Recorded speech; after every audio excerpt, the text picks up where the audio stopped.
आप भी सोच रहे होंगे कि इंसानी शक्ल पर ये इमोजी क्यों चिपकाई गई हैं भाई, वो भी फ्लाइट क्रैश जैसी खबर पर।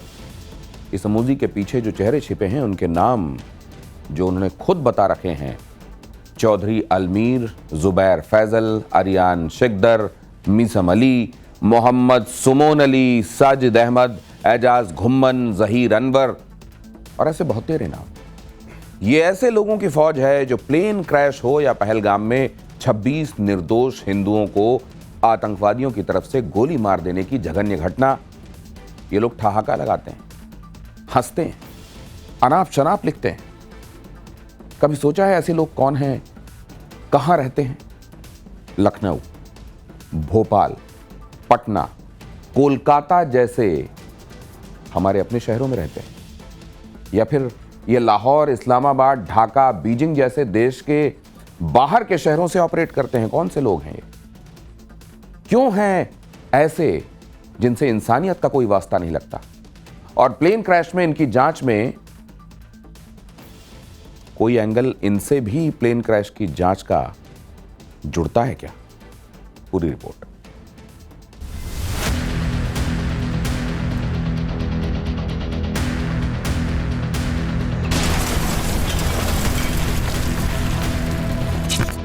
पहचानना मुश्किल नहीं कौन है ये लोग, समझना नामुमकिन नहीं कहां से लाते हैं ऐसी जाहलियत। बहुत आसान है ये जानना कि कितना जहर भरा है इनके दिमाग में। शब्द कम पड़ जाएंगे इनका ठहाका देखकर। नीचता के हर लेवल को पार कर गई इनकी सोच। अहमदाबाद में प्लेन क्रैश के बाद पूरी दुनिया गमजदा है, मगर इन कट्टरपंथियों को इसमें हंसी आ रही है, ठहाका फूट रहा है, लाफ्टर इमोजी सेंड कर रहे हैं। धिक्कार है इनकी ऐसी हंसी पर जो मरने वालों का मजाक उड़ाती है। शर्म आती है इन पालतू लोगों की मानसिकता पर। इनके नाम पढ़िए और गौर से देखिए, तब आपको हंसने वालों में एक बात कॉमन नजर आएगी। चौधरी अलमीर, जुबैर फैसल, अरियान शिकंदर, मीसम अली, मोहम्मद सुमोन अली, साजिद अहमद, एजाज घुम्मन, जहीर अनवर। अब जरा ये भी जान लीजिए कि आखिर जाहिलों की ये फौज कहाँ रहती है और कैसे गम में भी इन्हें मजाक ही दिखता है। चौधरी अलमीर पाकिस्तान, जुबैर फैजल पाकिस्तान, अरियान सिकंदर बांग्लादेश, मीसम अली पाकिस्तान, मोहम्मद सुमोन अली बांग्लादेश, मोहम्मद अहमद पाकिस्तान, साजिद अहमद बांग्लादेश, एजाज घुम्मन पाकिस्तान। ये लिस्ट बहुत लंबी है और बहुत डेंजरस है इनके ठहाके।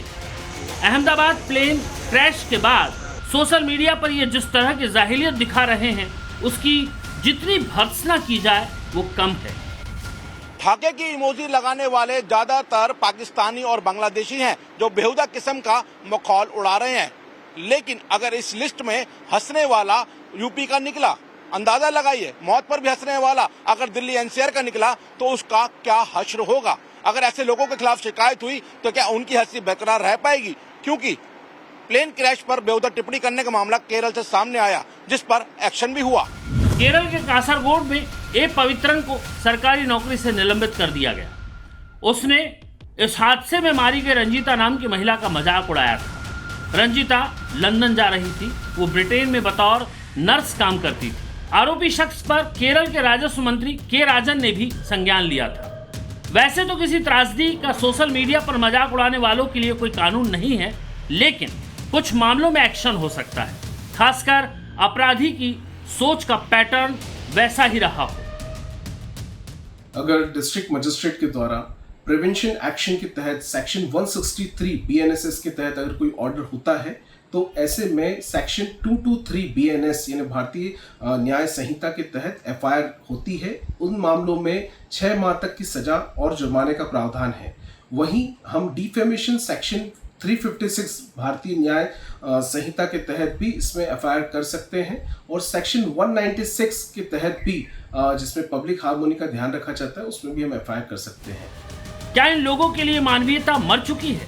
क्या दया करुणा इनके लिए सिर्फ शब्दकोश तक सीमित है? क्योंकि ऐसा पहली बार नहीं हुआ और ना ही इनके लिए ये कोई नई बात है। पुलवामा में अटैक हुआ तो सोशल मीडिया पर बहुत लोगों ने जश्न मनाया था। ऐसा लगा मानो उन्हें कौन सा टॉनिक मिल गया। पूर्व सीडीएस जनरल बिपिन रावत का हेलीकॉप्टर क्रैश हुआ तो ऐसी ही घटिया हरकत सोशल मीडिया पर सामने आई और फिर पहलगाम हमले के बाद तो खदी हो गई थी। वो कौन लोग हैं, कहां के रहने वाले हैं, ये सब कुछ वो खुद ही बता रहे थे। पता नहीं त्रासदी में भी कैसे ठहाके लगाने की हिम्मत जुटा लेते हैं ये लोग। इतनी बेशर्मी से सोशल मीडिया पर हंसते हैं जैसे बहुत कुछ हासिल कर लिया हो। और जब हादसे में मारे गए लोगों को सांत्वना दी जाती है तो वहां भी इनका नफरती चैप्टर नकाब उतार कर सामने आ जाता है। क्या ये संयोग है कि इनमें ज्यादातर एक ही कौम से आते हैं? ये साफ कर देना जरूरी है कि जो मातम में ठिठोली करते हैं ऐसे लोगों का कोई धर्म नहीं होता। हिंदू मुस्लिम सिख ईसाई के भाईचारे वाली सोच के विरोधी होते हैं ये लोग। ऐसे लोग ही विधर्मी हैं जिन्हें ये समझ में नहीं आता कि प्लेन क्रैश कभी भी कहीं भी हो सकता है। इन्हें इस बात से फर्क नहीं पड़ता कि आतंक की घटना कहीं भी हो सकती है। लेकिन पिछले 24 घंटे में ये स्टोरी सोशल मीडिया पर घूम रही है और लोग पूछ रहे हैं कि ये कौन लोग हैं जो ऐसे समय में हंस रहे हैं। इनका मकसद क्या हो सकता है? क्या उन लोगों के आंसू, दर्द और चीखें इन्हें नहीं सुनाई या दिखाई देती जिन्होंने अपनों को खोया है? डॉक्टरों का इतना कुछ किया है, आज हमारे लिए इतना करो कि बस मेरे भतीजे और मेरे मम्मी को मिला दो। मेरी लड़की और मेरी मम्मी दोनों कहाँ रहती है? पहली बार जा रही थी क्या?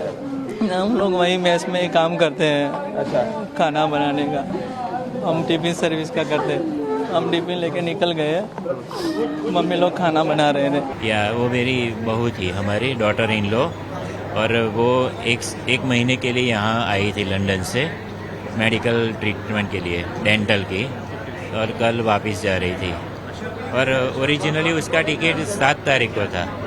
फिर वो ट्रीटमेंट थोड़ा बाकी था, डॉक्टर ने बोला कि अभी वैसे आप कर सकते हो तो 2-3 दिन एक्सटेंड करो, अरे उसका वो परफेक्ट हो गया नहीं वो देख लेते हैं। तो फिर हमने 12 तारीख का टिकट किया। प्लेन हादसे से जुड़े हर सवाल का जवाब मिलेगा, फिर चाहे सवाल पूछने वाला हिंदुस्तान में बैठा हो या हंसने वाला बांग्लादेश या पाकिस्तान में, क्योंकि जांच टीम ने क्रैश हुए बोइंग का डीवीआर बरामद कर लिया है। डीवीआर का काम प्लेन की गतिविधियों की वीडियो रिकॉर्डिंग करना होता है।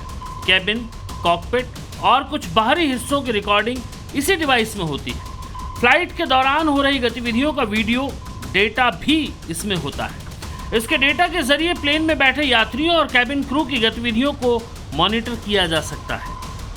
जांच टीम का दावा है कि डीवीआर की एफएसएल इन्वेस्टिगेशन के बाद बहुत कुछ जानकारी हासिल की जा सकती है, क्योंकि एक तरह से सीसीटीवी की तरह काम करता है। जो छत आपको नजर आ रही है उस छत से DFDR को रिकवर कर दिया गया है। इस तरीके की जानकारी जो है वो दी जा रही है।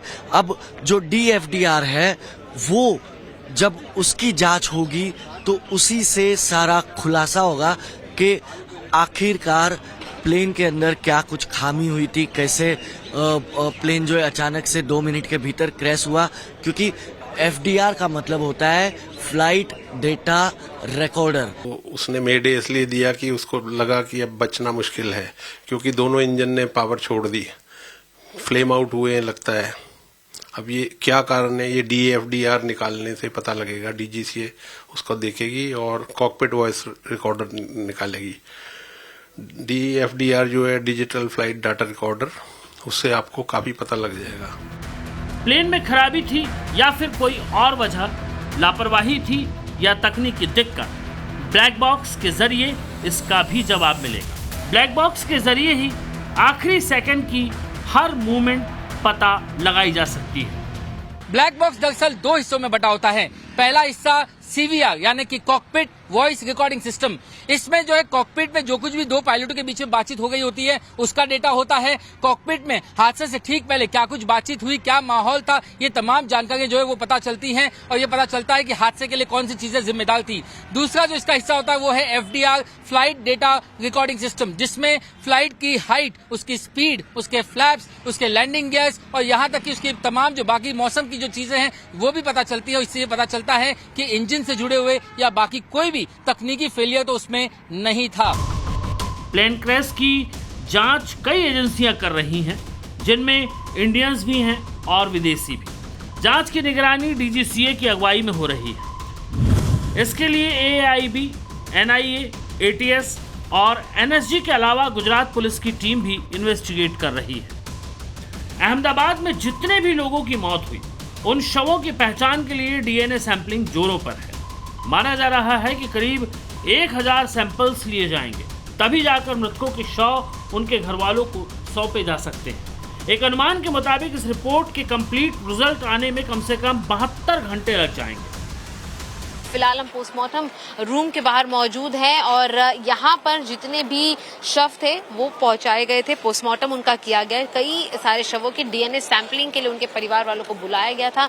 अभी भी 241 में से 50 से ज्यादा परिवारों के जो लोग हैं वो अहमदाबाद नहीं पहुंच पाए हैं सिविल अस्पताल में, और अधिकतर लोगों की जो भीड़ है, जो परिवार है, वो यहाँ पर पहुंचा हुआ है। फिलहाल इस पूरे जगह को कसौटी भवन कहते हैं, जहाँ पर इन पार्थिव शरीरों को उनके परिवार वालों को DNA सैंपलिंग के बाद सौंपा जा रहा है। एक तस्वीर मृत्युंजय आपको ये भी दिखाएंगे कि एक स्पेशल डेस्क बनाई गई है, जहां पर जो पैसेंजर्स की लिस्ट थी वो वेरीफाई किया जा रहा है। जिन परिवारों ने संपर्क किया अस्पतालों को, उनके नाम और डिटेल्स वेरीफाई किए जा रहे हैं। जांच एजेंसियों की इन्वेस्टिगेशन कई तरीके से चल रही है। क्रैश साइट से सबूत जुटाए जा रहे हैं, टेक्निकली भी हादसे की वजह तलाशी जा रही है और स्क्रूटनी लोगों की भी हो रही है, जो अहमदाबाद में मारे गए लोगों का मजाक उड़ा रहे हैं, जो ये सोचकर चल रहे हैं कि ठहाका लगाकर वो किसी की मौत का मजाक उड़ा सकते हैं, तो गलतफहमी में है, क्योंकि ये मामला सियासी या पर्सनल नहीं बल्कि प्लेन ट्रेजेडी का है। अहमदाबाद से हितेन बिठलानी, शिवानी मिश्रा, राकेश त्रिवेदी और विद्यानाथ झा के साथ ब्यूरो रिपोर्ट, टाइम्स नाउ, नव भारत।